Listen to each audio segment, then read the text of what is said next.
You know, when you shout into the digital void, you basically expect an echo. Right, yeah, that's the whole point. Exactly. It's like the basic transaction of the internet. You put a piece of yourself out there, maybe a photo, a thought, an audio recording, and the void just bounces it back to you in the form of likes or downloads or, comments. Hmm. It's a feedback loop. Yeah, and we accept this exchange because it feels safe, right? It's Right. predictable. We just assume that we are the ones holding the megaphone. But what happens when the void doesn't just echo? Like, what happens when the void actually whispers back? Oh, man. That is the million-dollar question. It really is. So today we're doing a deep dive into the modern thriller, The Listener on the Other Side. And our mission here is to find out exactly how much of ourselves we are, like, unknowingly broadcasting to predators. Yeah, and I'm so glad we're tackling this because this story, it totally shatters that fundamental illusion of safety that we all just blindly rely on every time we log in. Oh, 100%. Like, we operate under this assumption of a one-way mirror. Whether you are creating content or just consuming it, you likely feel insulated by the screen. You think you are the observer, safely behind the glass, looking out at the world. Right. But the reality is... The glass works both ways. Exactly. This narrative functions as a really sharp, honestly terrifying commentary on the modern surveillance state. It forces us to confront this chilling reality that the very tools we use to connect are simultaneously transmitting our deepest vulnerabilities. And that transition, from feeling safe behind a screen to realizing you are entirely exposed, that is the core of our deep dive today. Definitely. I mean, just think about your own digital habits for a second. The apps you leave running in the background, the location tags on your posts. Oh, the podcasts you let play while you fall asleep. That's a big one. Yes, we are constantly leaking data. And to explore the consequences of that, we really have to look at the protagonist of this story, Daniel Reed. So Daniel is the host of a wildly popular true crime podcast called Midnight Archive. Super popular, like millions of listeners. Right. And he covers cold cases, unsolved mysteries, just the really dark, macabre stuff. So because of his massive reach, getting weird fan mail is just part of his daily routine. It's mostly just background noise to him. But then comes the signal through the noise, and it arrives in a way that just completely bypasses all his usual digital buffers. Yeah, right at 2:10 a.m. Naturally, nothing good happens at 2 a.m. Ever. So Daniel gets an email from a sender identifying themselves as Listener Zero, and the message is incredibly brief. It just says, the woman in tomorrow's story isn't buried beneath the church. She's inside the walls. Which is crazy because Daniel hasn't even scheduled this episode yet. Exactly. It's about a cold missing persons case down in Louisiana. So his immediate assumption is, oh, I have a production leak. Like maybe an intern talked or his notes got hacked, right? That's a logical leap. But then Listener Zero replies to their own email with an attachment. It's an unreleased, highly classified photograph of human bones embedded inside a cracked church wall. Yeah. And 2 days later, local news outlets actually confirm the discovery. See, this is the exact moment the theoretical danger of the digital age becomes a concrete, physical threat. Right. Daniel now have definitive proof that someone outside of his trusted inner circle possesses unreleased crime scene data. Yeah, they had the inside scoop. They are ahead of the police. No. And more importantly, they are ahead of Daniel's own production schedule. Okay, let's unpack this right here because Daniel's reaction to this is absolutely maddening. But I guess it's also weirdly understandable if you think about his media conditioning. Oh, for sure. He is staring at a picture of a fresh crime scene. This isn't a fan theory. It's a literal confession, or at least a massive breach of justice. He has a direct line to someone involved in a murder. And what does he do? Right. He doesn't call the FBI. He doesn't go to the local authorities. He literally hits reply on the email and asks, how do you know about the episode? It's so frustrating to read. It is. It's the digital equivalent of, like, seeing a muddy footprint inside your locked house and deciding to ask the intruder for an interview instead of calling 911. It defies all logic of self-preservation. It does defy self-preservation, but, well, it perfectly aligns with the psychology of a content creator. Oh, absolutely. The killer totally understands Daniel's fundamental weakness, which is his ego and his insatiable drive for the story. For years, Daniel has built his entire identity around being the ultimate authority on true crime. Right. He's the guy who knows everything. Exactly. So by dangling this exclusive, impossible-to-know information right in front of him, the killer instantly shifts the power dynamic. Daniel basically ceases to be an impartial journalist reporting from a safe distance. He becomes a participant. Yeah, he takes the bait. He does. He actively solicits information from a compromised source because, frankly, he views the situation not as a threat to his life, but as premium content for Season 3. It's wild. He prioritizes the algorithm over his own safety. And by replying, Daniel didn't just validate the stalker, he inadvertently became a co-producer of the crime. He showed the void that he was actively listening. And we see the immediate, real-world consequence of that shift when the second email arrives. Yeah, we move from passive observation into a massive escalation. The gap completely vanishes. No. Because Daniel took the bait, the stalker is totally emboldened. So the second email drops, right? And this time, it's about a murder at a remote Oregon lake. Listener Zero sends a grainy nighttime photograph of a body floating face down in the water. Chilling. And the terrifying part isn't just the image itself, it's the metadata. The timestamp on the photo shows it was taken hours before the police even arrived at the lake to discover the body. Let's say it was there. Exactly. The realization finally hits Daniel and he panics. He quietly brings in these top-tier cybercrime investigators to trace the emails, but they find absolutely nothing. Nothing at all. Zero. No IP address, no VPN trail, no hidden routing. The emails just seem to materialize out of thin air. What's fascinating here is the methodology of the antagonist. The killer isn't behaving like a traditional hacker, you know. They are acting as a shadow producer. Right. If you look closely at the narrative, the stalker always emails between 2 a.m. and 3 a.m. But more importantly, the messages include commentary on microscopic audio details from Daniel's podcast. Oh yeah, this part is so creepy. It is. The stalker points out the specific lengths of Daniel's breathing pauses. They notice minute background edits. They even reference unreleased outtakes that were just accidentally left in a raw audio mix. The killer is reverse engineering Daniel's entire life, his sleep schedule, his editing habits, purely through his audio footprint. Wait, hold on. Let me challenge you on that for a second. Sure, go ahead. Because if these high-end cyber investigators can't find a single IP trace or a single digital breadcrumb, I just have a hard time believing this is purely about human behavior and audio observation. Aren't we dealing with some sort of untouchable tech genius who is, like, actively scrubbing servers? I mean, it's a compelling theory, right? But the horror of this story stems from a much more grounded reality. The lack of a digital footprint is actually a brilliant misdirection. How so? Well, we are so conditioned to think of digital security in terms of firewalls, IP addresses, and encryption keys that we completely forget about physical reality.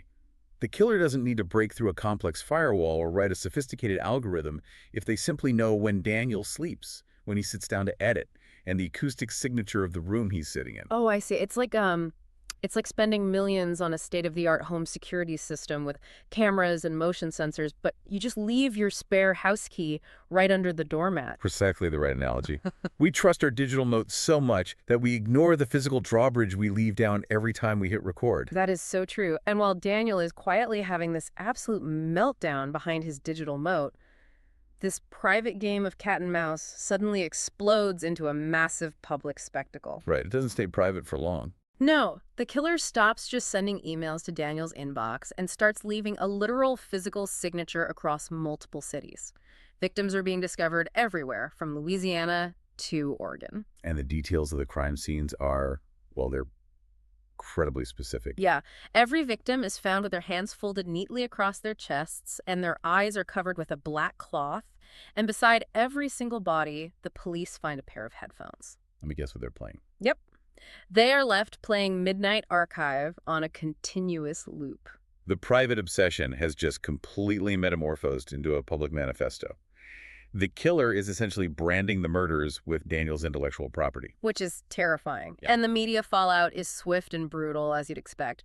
The public immediately blames the podcast, claiming it inspired a copycat.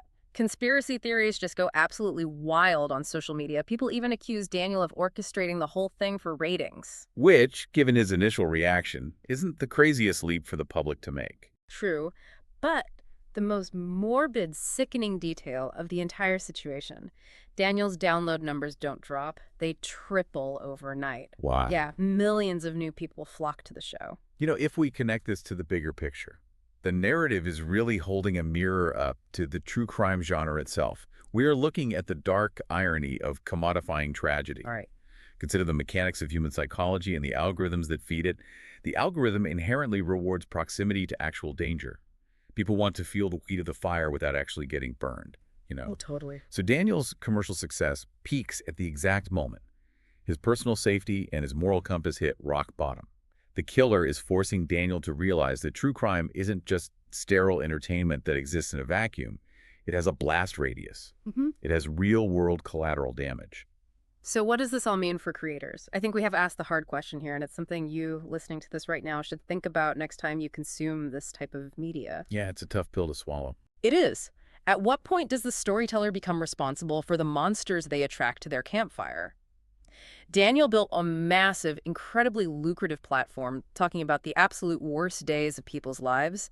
And now the table has totally turned. Millions of people are tuning in with their popcorn to watch his life fall apart. It's the ultimate terrifying consequence of the parasocial relationship. The audience feels this deep sense of entitlement to the creator's life and content. And in this extreme case, the killer feels entitled to become a literal co-author of the show. Which is just chilling. And this entitlement is cemented when Daniel receives a new warning email from listener 0. It simply says, Episode 84 releases tomorrow at 11 p.m. You should cancel it. Episode 84. Okay, this is the massive turning point in the story. Daniel had been working on this specific episode for months. It covers an unsolved serial killer from the 1990s known as the Hollow Listener. Which is a very fitting name. Oh, very. This was a guy who used to stalk late-night radio hosts and leave cassette tapes at their stations. The parallel is just too obvious. Daniel is terrified and he finally breaks his silence. He types a desperate email back just saying, "Who are you?" And the reply he gets is just bone-chilling. The stalker replies, "You already know my voice." Ugh, you already know my voice. Just hearing that gives me the creeps. Notice how the narrative scale shifts dramatically here. Hmm. We just went from a sprawling, multi-city public murder spree, and suddenly we are pulled right back down into this suffocating, claustrophobic intimacy. The threat was never some faceless, abstract hacker out in the ether. The threat was already inside. That phrase, "you already know my voice," prompts Daniel to finally go back and review the older emails. Right, the ones he ignored. Yeah, he had ignored the audio attachments on the first few messages, just assuming they were creepy, distorted noise meant to scare him. But now he puts his headphones on and listens really closely. And beneath the crackling static, he hears a faint whisper saying, "Keep recording." And he recognizes it. He recognizes the cadence. He recognizes the pitch. It's his own voice. Oh, man. The psychological violation of that moment simply cannot be overstated. Hearing your own voice played back to you by someone who means you harm is deeply unsettling because it proves extreme physical proximity. It destroys that illusion of the digital buffer we talked about earlier. But the voice isn't even the worst part. It's the background noise that completely breaks him. Beneath the static and his own whispering, he hears the rhythmic tapping of a keyboard. He hears the very specific rattling hum of his own apartment's air conditioning unit. So they were there. Yes.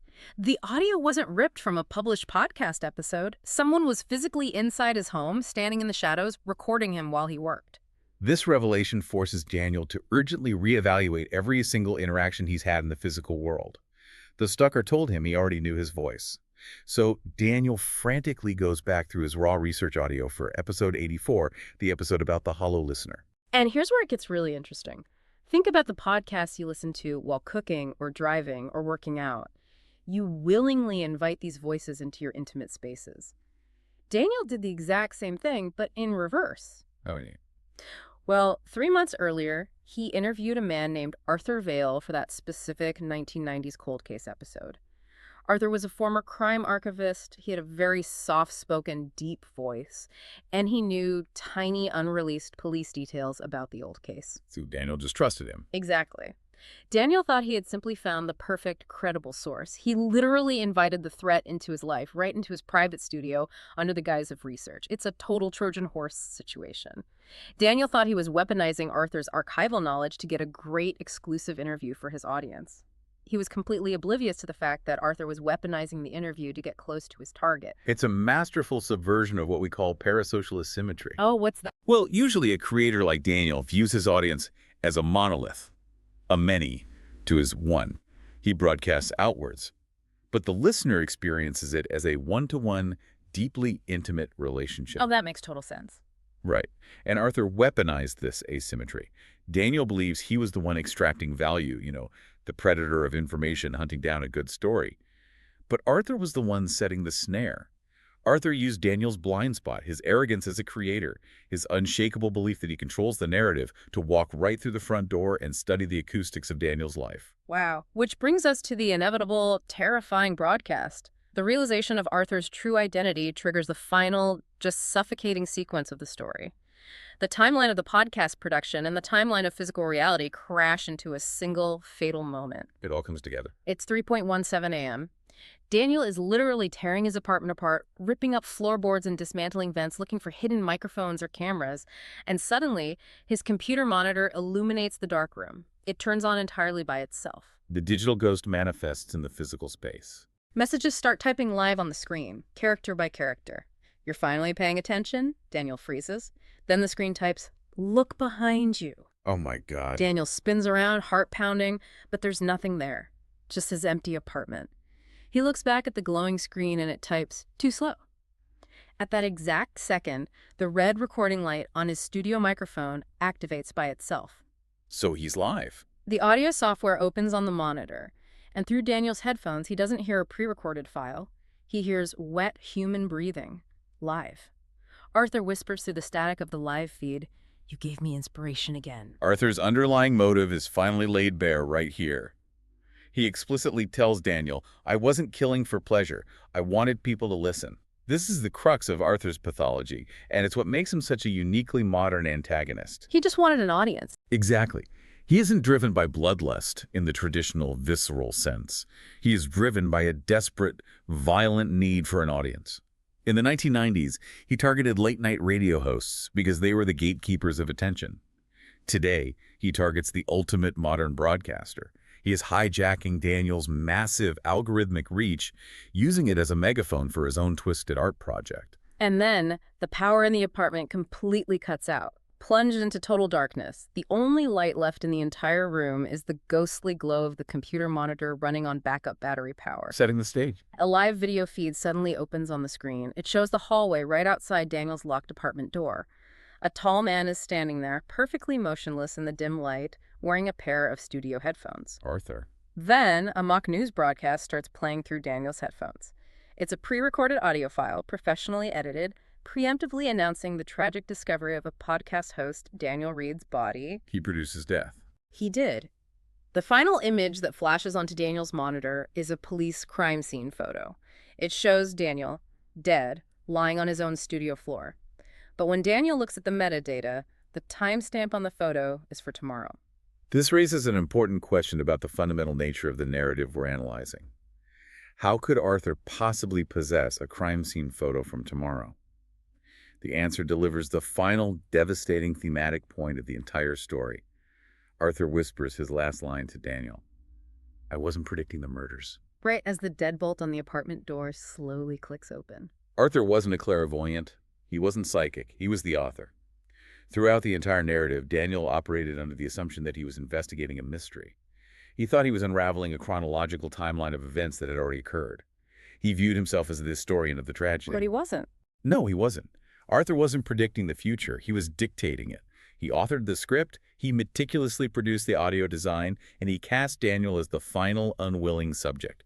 He took the man who made a living, narrating the deaths of others, and turned him into the very content he profited from. Man, it is such a chilling, perfect synthesis of every concept we've explored today.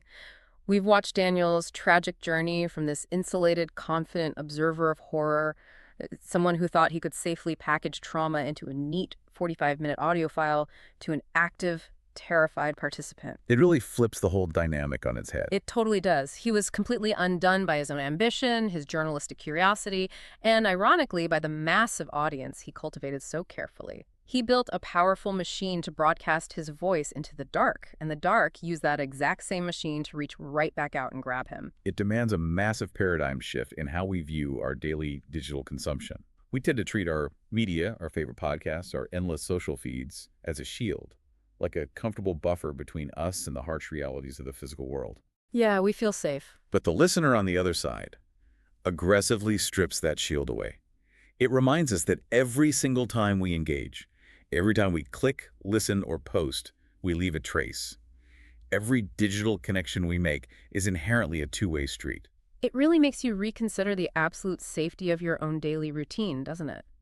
Think about how easily, almost reflexively, we surrender our digital and physical boundaries just for the sake of feeling connected or catching up on a good story or just pure mindless entertainment to pass the time. We do it without even thinking. We really do. We willingly invite these disembodied voices into our living rooms, our cars, and straight into our own ears, functioning under the arrogant assumption that we have total undisputed control over the off switch. But as Daniel learned in the most brutal way possible, you don't always control the broadcast. Sometimes you are just the medium. You really don't.